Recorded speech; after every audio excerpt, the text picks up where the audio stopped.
Assalamualaikum warahmatullahi wabarakatuh.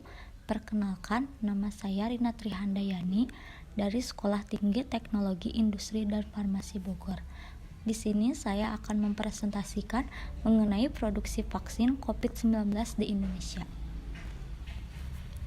Pokok pembahasan yang akan saya bahas, yang pertama itu ada virus COVID-19, yang kedua vaksin, yang ketiga teknologi produksi vaksin COVID-19, dan yang keempat teknologi yang dipilih Indonesia dalam produksi pertama vaksin COVID-19.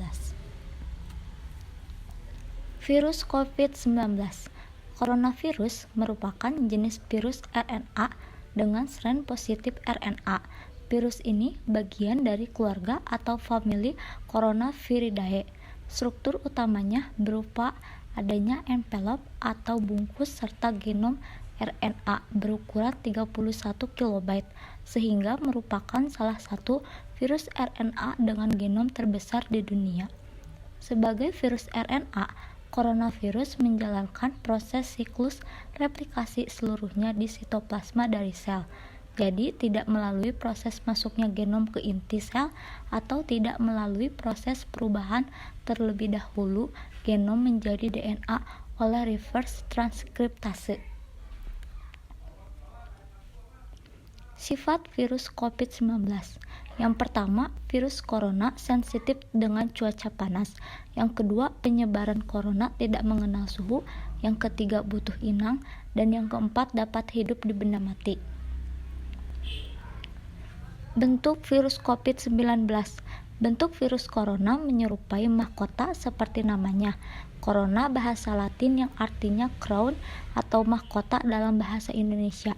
Bentuk mahkota berasal dari protein S atau spike protein yang mengelilingi permukaan virus.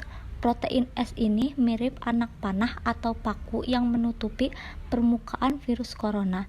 Protein S inilah yang berperan penting dalam pola infeksi virus corona ke sel pernapasan. Virus corona secara umum berbentuk bulat dengan diameter 100 sampai 120 nanometer. Virus corona tidak bisa memperbanyak diri kecuali dengan menginfeksi makhluk hidup sama seperti virus lain. Gejala virus COVID-19. Secara umum, ada 3 gejala umum yang bisa menandakan seseorang terinfeksi virus corona, yaitu demam, suhu tubuh di atas 38 derajat Celcius, batuk, dan sesak nafas. Gejala-gejala COVID-19 ini umumnya muncul dalam waktu 2 hari sampai 2 minggu setelah penderita terpapar virus corona. Cara penyebaran virus COVID-19. Penyebaran virus ini berlangsung dari manusia ke manusia, terutama melalui droplet. Droplet ini seperti aerosol, dihasilkan saat batuk atau bersin. Virus yang berada dalam droplet selama setidaknya 3 jam. Adapun kemampuan SARS-CoV-2 bertahan di permukaan benda padat dapat dilihat di tabel berikut ini. Permukaan metal dengan temperatur suhu ruangan persistensi 5 hari. Permukaan kayu dengan temperatur suhu ruangan persistensi 4 hari. Permukaan kertas dengan temperatur suhu ruangan persistensi 1-5 hari. Permukaan kaca dengan temperatur suhu ruangan persistensi 4 hari. Permukaan plastik dengan temperatur 22-25 derajat Celcius kurang lebih 5 hari. Permukaan gaun bedah temperatur suhu ruangan persistensi 2 hari.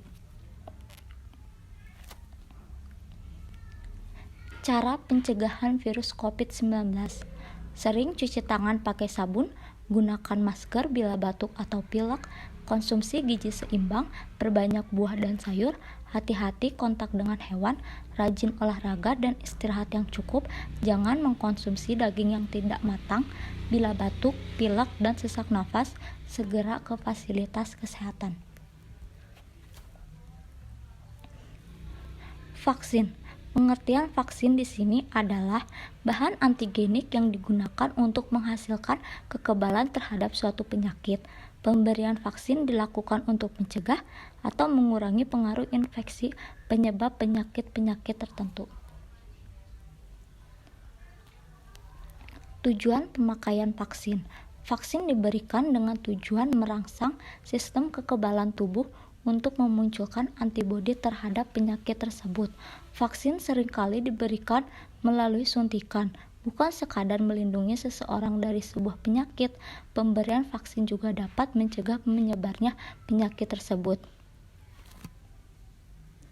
Dirangkum dari laman World Health Organization atau WHO, vaksin mengandung antigen yang sama dengan antigen yang menyebabkan penyakit. Namun antigen yang ada di dalam vaksin tersebut sudah dikendalikan atau dilemahkan, sehingga pemberian vaksin tidak menyebabkan orang menderita penyakit seperti jika orang tersebut terpapar dengan antigen yang sama secara alamiah. Mekanisme kerja vaksin. Vaksinasi adalah kegiatan pemberian vaksin kepada seseorang di mana vaksin tersebut berisi satu atau lebih antigen. Saat vaksin dimasukkan ke dalam tubuh, sistem kekebalan tubuh akan melihatnya sebagai antigen atau musuh. Dengan begitu, sebagai respon adanya ancaman dari musuh, maka tubuh akan memproduksi antibodi untuk melawan antigen tersebut. Namun kekebalan yang didapat melalui vaksinasi tidaklah bertahan seumur hidup terhadap infeksi penyakit berbahaya. Teknologi produksi vaksin COVID-19. Yang pertama, vaksin inaktif merupakan satu dari 3 vaksin yang berlisensi saat ini. Teknologi inaktif dapat bervariasi berdasarkan strain virus, namun sebagian besar proses pembuatannya menggunakan formaldehid, beta-propiolakton atau BPL, atau radiasi ultraviolet. Selain disesuaikan dengan strain virus, prosedur pembuatan vaksin menggunakan teknologi ini memerlukan fokus untuk beberapa elemen penunjangnya, seperti waktu, suhu, inkubasi, buffer, konsentrasi reagen yang digunakan untuk menghasilkan produk yang fungsional. Teknologi ini telah digunakan dalam pengembangan vaksin inaktif untuk SARS-CoV. Beberapa kelompok mengevaluasi vaksin inaktif untuk SARS-CoV dan hasilnya menunjukkan bahwa semua vaksin menginduksi serum antibodi penawar dan pengurangan yang signifikan SARS-CoV. Vaksin yang dilemahkan. Rekayasa teknologi ini juga telah digunakan dalam pengembangan genetika arah balik untuk virus corona, termasuk SARS-CoV dan MERS-CoV. Dengan metodologi ini akan terjadi penghapusan protein amplop. Virus-virus ini telah terbukti dapat menginduksi respon imun berbasis humoral dan seluler pada hamster dan tikus. Di balik kesuksesan dari teknologi ini, penggunaan vaksin yang dilemahkan mempunyai beberapa resiko seperti terjadinya kembali virulensi dan cedera jaringan yang memicu terjadinya perkembangan infeksi sekunder yang lebih parah. Vaksin subunit. Vaksin subunit mencakup satu atau lebih antigen RBD, S1 dan S2 dengan imunogenisitas kuat yang mampu menstimulasi sistem imun inang secara efisien. Secara umum, jenis vaksin ini lebih aman dan lebih mudah untuk diproduksi, tetapi seringkali membutuhkan penambahan bahan pembantu untuk memperoleh respon imun protektif yang kuat. Sejauh ini beberapa lembaga telah memprakarsai program vaksin subunit SARS-CoV-2 dan hampir semuanya menggunakan protein S sebagai antigen. Secara umum, protein S adalah situs target yang disukai dalam pengembangan vaksin SARS atau MERS, dan strategi yang sama dapat berpotensi dalam mengembangkan vaksin SARS-CoV-2.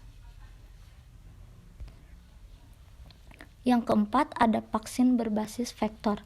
Vektor virus dianggap sebagai teknologi potensial untuk terapi gen dan vaksin. Vaksin berbasis vektor virus memberikan ekspresi protein tingkat tinggi dan stabilitas jangka panjang, dan memicu respon imun yang kuat. Vaksin berbasis vektor ini salah satunya vaksin yang berlisensi. Secara umum, kelebihan vektor virus adalah transduksi gen efisiensi tinggi, pengiriman gen yang sangat spesifik ke sel target, dan induksi respon imun yang kuat. Terlepas dari keuntungannya, tidak menutup kemungkinan untuk vektor virus menyebabkan masalah. Vaksin berbasis DNA. Vaksin DNA merupakan teknologi yang berkembang pesat dan menawarkan pendekatan baru untuk mencegah beberapa penyakit, baik yang bersifat dari bakteri ataupun virus. Vaksin berbasis DNA dapat dihasilkan dengan cepat berdasarkan urutan virus, sehingga memungkinkan untuk cepat sampai ke pengujian klinik.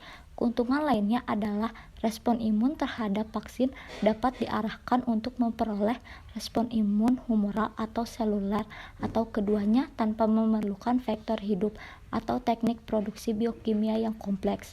Namun terdapat kekurangan dari teknologi ini, yaitu waktu yang diperlukan untuk menyetujui vaksin DNA untuk manusia relatif panjang, karena formulasi berbasis gen memerlukan evaluasi keamanan yang lebih besar daripada vaksin konvensional. Vaksin berbasis RNA. Vaksin berbasis RNA merupakan salah satu teknologi vaksin berbasis asam nukleat yang sedang dikembangkan untuk COVID-19. Vaksin berbasis RNA merupakan kandidat yang menjanjikan karena kecepatannya dalam memperoleh urutan data patogen, sehingga dapat diproduksi dengan cepat dan aman. Selain itu, teknologi ini mungkin lebih sedikit memerlukan uji pengaturan daripada virus yang dilemahkan atau dimatikan, karena asam nukleat adalah produk basa yang tidak berubah, apapun patogennya. Vaksin berbasis RNA lebih menguntungkan dibandingkan vaksin berbasis DNA, karena antigen dapat segera diterjemahkan dari vaksin RNA setelah antigen tersebut memasuki sitoplasma.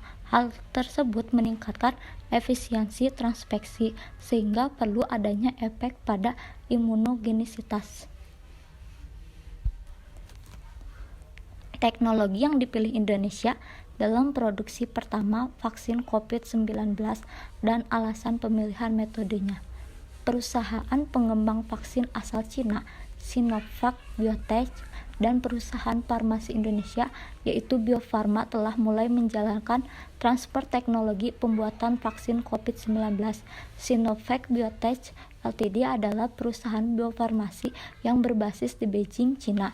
Perusahaan ini fokus pada penelitian, pengembangan, pembuatan, dan komersialisasi vaksin yang melindungi terhadap penyakit menular manusia.